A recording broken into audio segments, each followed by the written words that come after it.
রাম, রাম, রাম, ভিতরে এসো। রাম, একবার দেখে যাও। রাম, এদিকে এসো। রাম, ওঠো ওঠো। রাম। আমার চিৎকার শুনে ভিতরে ছুটে এলো হন্তদন্তের মতো। উত্তেজিত স্বরে বললুম, রাম, এতক্ষণ আমার বিছানার উপরে কে শুয়েছিল। তারপর চেয়ে দেখো, ঘরের আলোটা আপনা আপনি জ্বলে উঠছে। দ্য স্মেল অফ বুকসে আজকে যে গল্পের গন্ধটি পাবেন সেটি হেমেন্দ্র কুমার রায়ের লেখা পোড়ো বাড়ি।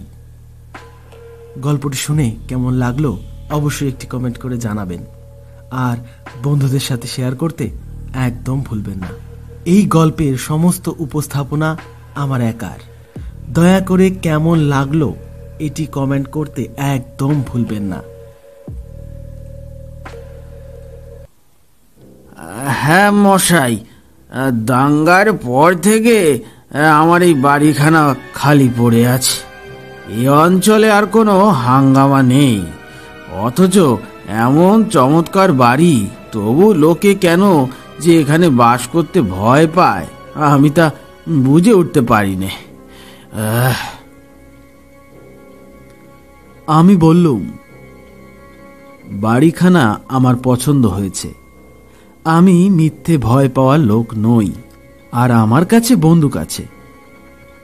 কিন্তু আপনি কত ভাড়া চান?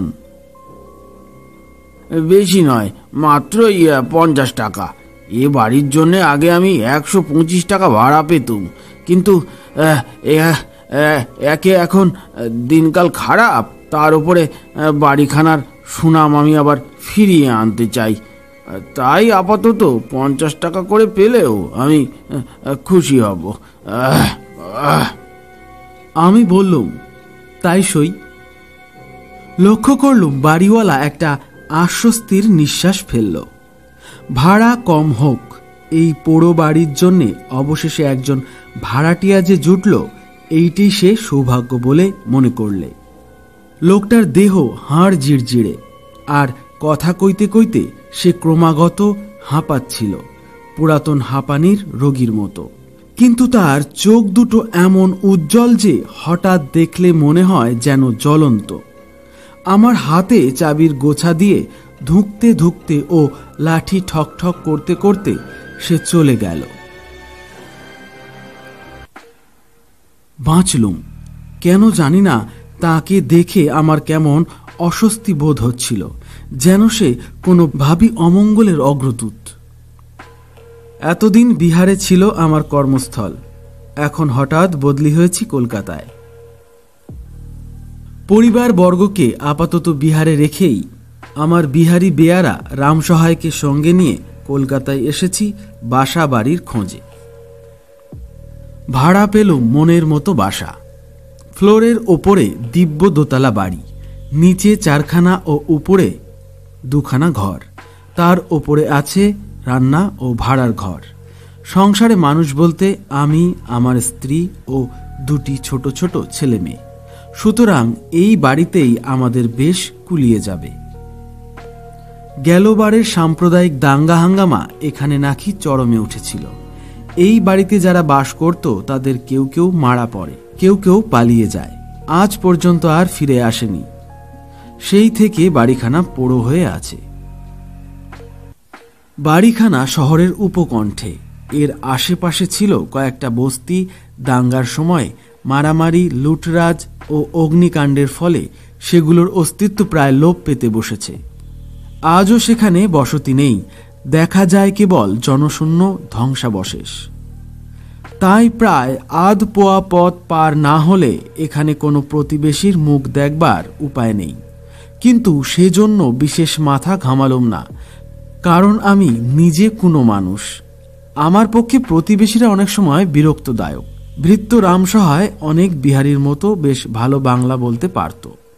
আমি তাকে রাম বলে ডাকি।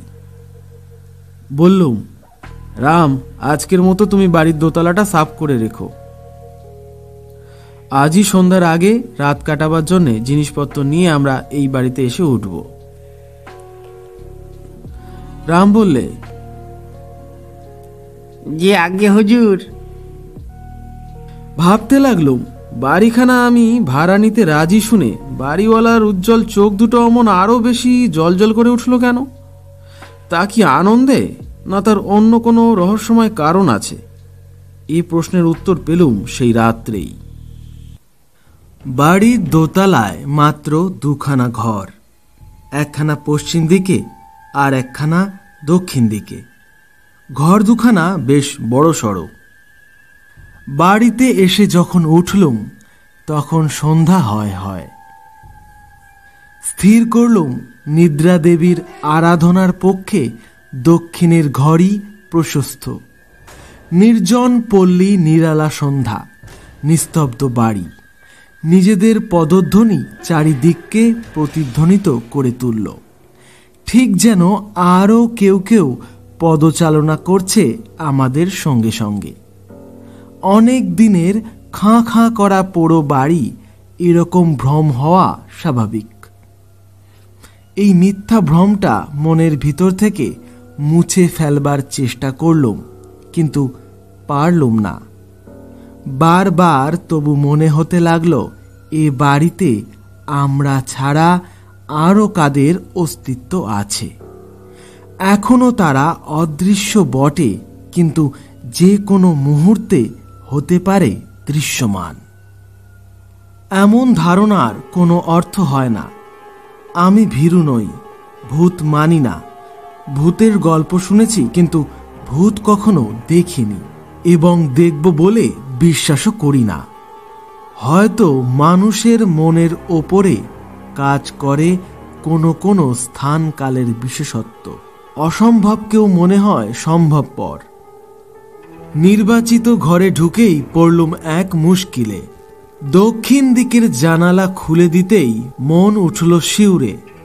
পেলুম যেন কোনো গলিত মৃতদেহের দুর্গন্ধ। নাকে কাপড় চাপা দিয়ে উঁকি মারলুম জানালার বাইরে। নিচেই রয়েছে পচা জলে ভরা একটা খানা এবং তারপরেই খানিকটা জমির ওপরে ভাঙা চোরা লণ্ডভণ্ড জনহীন বস্তি। কোথাও জনপ্রাণীর সাড়া নেই। বললুম, রাম, ওই খানার ধারে নিশ্চয়ই কোনো মরা কুকুর বিড়ালের পচা দেহ পড়ে আছে। এই দারুণ গ্রীষ্মে দক্ষিণের জানালা বন্ধ করে তো এ ঘরে থাকা যাবে না। চলো পশ্চিমের দিকের ঘরে যাই। রাম বললে, আগে তাই চলুন। পশ্চিমের ঘরে হাওয়া কম হলেও দুর্গন্ধ নেই, কিন্তু অসুবিধায় পড়লুম আর একটা কারণে। সুইচ টেপাটিপি করেও আলো জ্বালাতে পারলুম না। ইলেকট্রিকের তার কোথাও খারাপ হয়ে গিয়েছে। না পারক হয়ে রামকে বললুম, তুমি বাজার থেকে বাতি কিনে আনো। আজকের রাতটা তো কোনো রকমে কাটিয়ে দিই, তারপর কাল সকালে উঠে অবস্থা বুঝে ব্যবস্থা করা যাবে। বাতি নিবিয়ে কেমন একটা অহেতুকি অশান্তির ভাব মনের মধ্যে নিয়ে শয্যায় আশ্রয় গ্রহণ করলুম। শেষ পর্যন্ত ঘুমিয়ে পড়লুম বটে, কিন্তু তন্দ্রা ঘোরেও মনে হয়েছিল ঘরের ভেতরে কারা যেন নীরবে আনাগোনা করছে। কতক্ষণ পরে জানি না, আমার ঘুম ভেঙে গেল আচমকা। আমার মুখের উপরে পড়ল যেন কার উত্তপ্ত নিঃশ্বাস। আমি স্বপ্নলোকে বাস করছি, কিন্তু পর মুহূর্তেই অনুভব করলুম ঠিক আমার পাশেই গায়ের সঙ্গে গা মিলিয়ে শুয়ে আছে আর একটা জীবের দেহ। কোমল রোমশ জীবন্ত দেহ। স্পষ্ট শোনা যাচ্ছে তার শ্বাস প্রশ্বাসের শব্দ। সেই সঙ্গে পেলুম একটা জান্তব গন্ধ। ধর্মড় করে উঠে বসে এক লাফে বিছানার বাইরে গিয়ে পড়লুম এবং পর মুহূর্তে আচমকা দপ করে জ্বলে উঠল ঘরের বৈদ্যুতিক আলো। কিন্তু তখন আলো জ্বালার ব্যাপারটা আমাকে বিস্মিত করলে না, কারণ সর্বপ্রথমেই আমার দৃষ্টি আকৃষ্ট হলো বিছানার দিকে। কে ওখানে? কি ওখানে শুয়ে আছে? কিন্তু কি আশ্চর্য, বিছানার ওপরে কেউ তো নেই। কেবল বিছানার উপর নয়, আমার বিস্ফারিত চক্ষু সমস্ত ঘরখানা আঁতি পাতি করে খুঁজে সন্দেহজনক বা ভয়াবহ কোনো কিছুই আবিষ্কার করতে পারলে না। এ কি দুঃস্বপ্ন? কিন্তু তাই যদি হবে, তবে বারবার সুইচ নাড়াচাড়া করে বহু চেষ্টার পরেও যে আলো জ্বালাতে পারিনি, সেটা হঠাৎ এখন আপনা আপনি জ্বলে উঠল কেমন করে? এগিয়ে সুইচ তুলে দিলুম, কিন্তু চেষ্টা করেও যে আলো জ্বালাতে পারিনি, এখন চেষ্টা করে তাকে আর নেভাতেও পারলুম না। সবই অস্বাভাবিক ব্যাপার। তাড়াতাড়ি দরজা খুলে রামের নাম ধরে চিৎকার করে ডাকতে লাগলো। সে শুয়েছিল দরজার বাইরে, বারান্দার উপরে। রাম, রাম, রাম, ভিতরে এসো। রাম, একবার দেখে যাও। রাম, এদিকে এসো। রাম, ওঠো ওঠো। রাম। আমার চিৎকার শুনে ভিতরে ছুটে এলো হন্তদন্তের মতো। উত্তেজিত স্বরে বললুম, রাম, এতক্ষণ আমার বিছানার উপরে কে শুয়েছিল? তারপর চেয়ে দেখো, ঘরের আলোটা আপনা আপনি জ্বলে উঠছে। আমার মুখের পানে ফ্যাল ফ্যাল করে তাকিয়ে রামসহায় থ হয়ে দাঁড়িয়ে রইল বোবা মূর্তির মতো। সে বেশি ভয় পেয়েছে না বেশি হতভম্ব হয়েছে বোঝা গেল না। আবার বিছানার দিকে চেয়েই আমার বুকটা ধড়াস করে উঠল। ও আবার কি ব্যাপার? বিছানার চাদরের ওপরে রয়েছে কতকগুলো কাদামাখা পদচিহ্ন, দেখতে অনেকটা বিড়ালের থাবার মতো, কিন্তু সেগুলি বিড়ালের থাবার চেয়ে অনেক বড়। আমি চেঁচিয়ে উঠে বললুম, হলপ করে বলতে পারি, আধ মিনিট আগেও ওই থাবার দাগগুলো ওখানে ছিল না। আতঙ্কগ্রস্ত কণ্ঠে রামসহায় বললে, হুজুর, হুজুর, বাইরে আসুন, বাইরে চলে আসুন, বাইরে আসুন।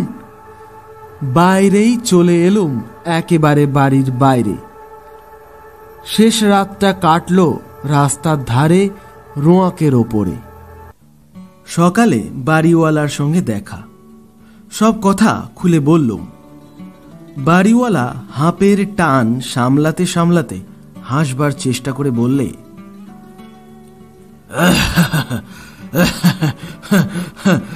মিছেই ভয় পেয়েছেন। ঘরের ভিতরে ভাম এসেছিল, পাশের খানায় ভাম থাকে। কিন্তু সে বন্ধ ঘরের ভিতরে এলো কেমন করে? জানালা দিয়ে। ভাম কখনো একতলা থেকে দোতলায় লাফিয়ে উঠতে পারে?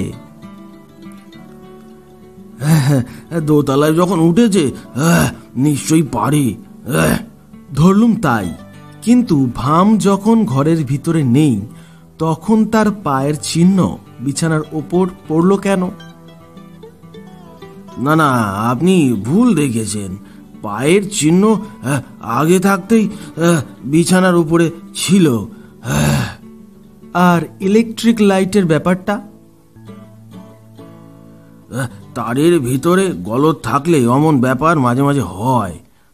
আপনি পাখা চলে, আপনি আলো জ্বলে, বুঝলেন মশাই? আজই আমি সব ব্যবস্থা করে দিচ্ছি, আপনার কোনো ভাবনা নেই। দেখছি বাড়িওয়ালার ওজোরের কোনো অভাব নেই। শুকনো হাসি হেসে বলল,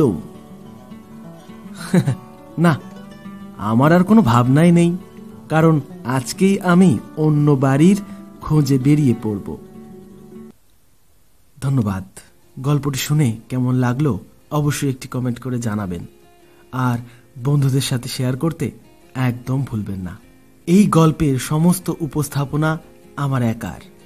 দয়া করে কেমন লাগলো এটি কমেন্ট করতে একদম ভুলবেন না। খুশি থাকবেন, সুস্থ থাকবেন।